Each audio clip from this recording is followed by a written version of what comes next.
In June 2021, Philips Respironics recalled millions of breathing devices, making it one of the largest recalls of its kind in U.S. history. With 2 factories near Pittsburgh, Philips had been inserting noise-muffling foam into its popular sleep apnea machines and ventilators. But the foam had been breaking down, releasing potentially toxic and carcinogenic particles and fumes. The company received more than 3,700 complaints about degraded foam and debris in the machines, dating back 11 years, but had not reported the complaints to the FDA as required by law until after the recall. Initially, Philips said the particles and fumes could cause life-threatening illnesses, but then walked that back, saying further testing showed there was no harm to patients. Several toxicology experts dispute that claim, saying the foam poses threats to patient safety. No direct causal connection has been scientifically demonstrated between the machines and cancer. Experts say, like tobacco and asbestos, it could take years to establish whether such ties exist.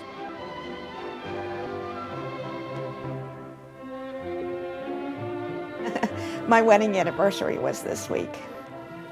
And what we did every wedding anniversary was look at our wedding album pictures. We did that every year. So I did that by myself.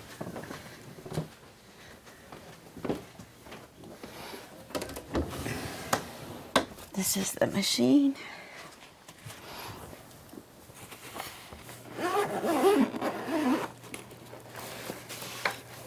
When he was issued his first machine, it was defective.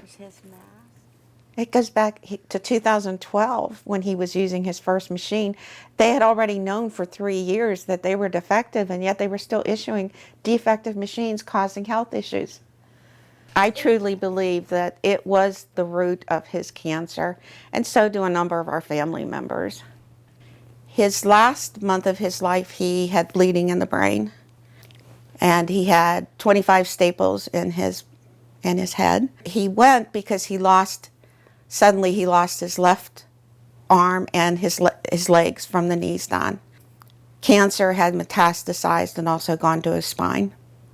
We met in 5th grade when we were 10, and we actually liked each other in 9th grade. We used to stay after school and talk to each other. We dated 1 year, got engaged, and got married 1 year after that.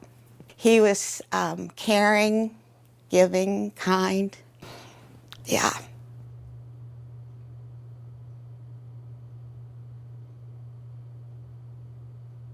So I had pulled into the garage, and he had already opened his door and took off his seatbelt, and he said, "I feel like I'm going to pass out." And before I got around the vehicle, he passed out and fell out, hit his head on the car door and landed on the cement floor.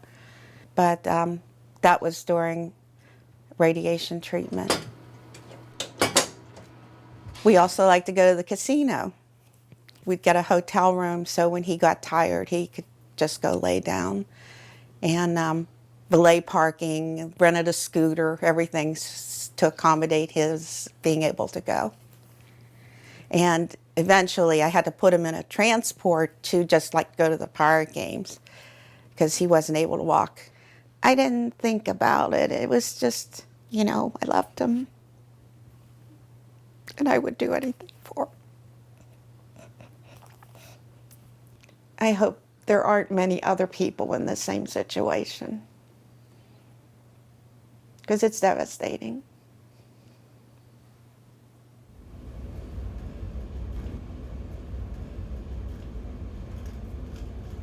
It's not an easy death you're talking about. It's not like a quick death. It's an arduous death.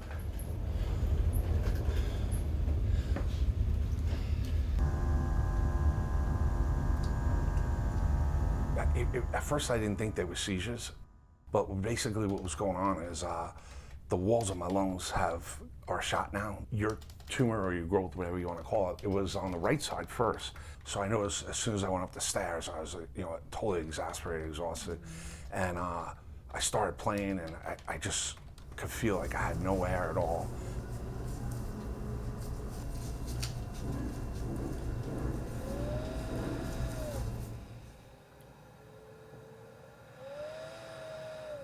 I either use the machine and take a chance it's gonna hurt me, or I don't use the machine, I could die tonight.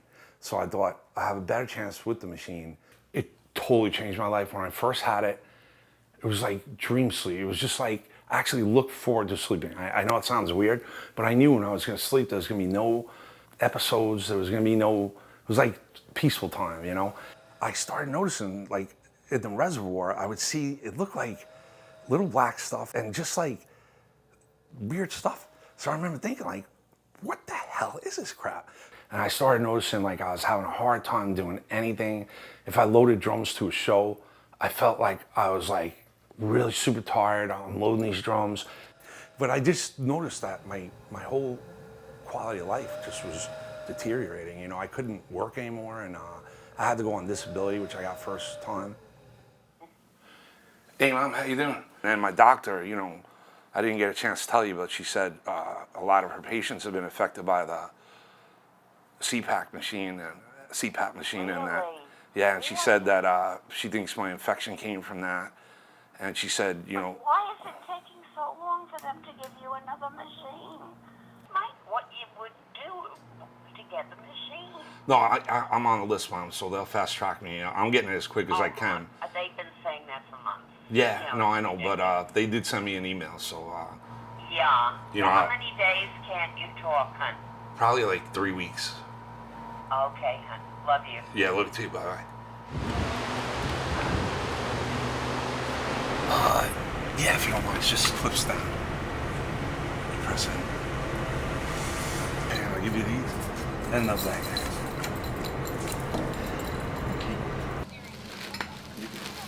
Okay, don't speak.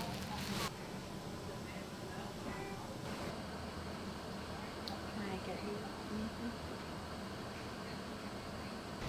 It's been devastating, and that's probably an understatement. It ruined his life. He'll never get that time back. He'll never be given another chance to do everything he didn't get to do. I probably should be really mad at them, but I just think one day they'll have to answer, you know, for what they've done to everybody. And I can't believe how many people like me are going through all these surgeries because of their bad decision to release a machine that was so destructive. How do you live with yourself? How do you justify doing what you did? How do you explain it to your family? How do you live with yourself?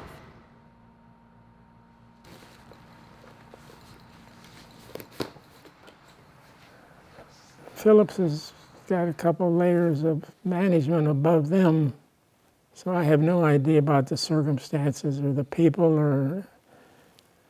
No, when they bought the company was intact and it had people that were doing the job right. They bought that company. At the time, you figured, well, they got a good company, it's going to be fine. But the fact of the matter is, most of the key people were gone.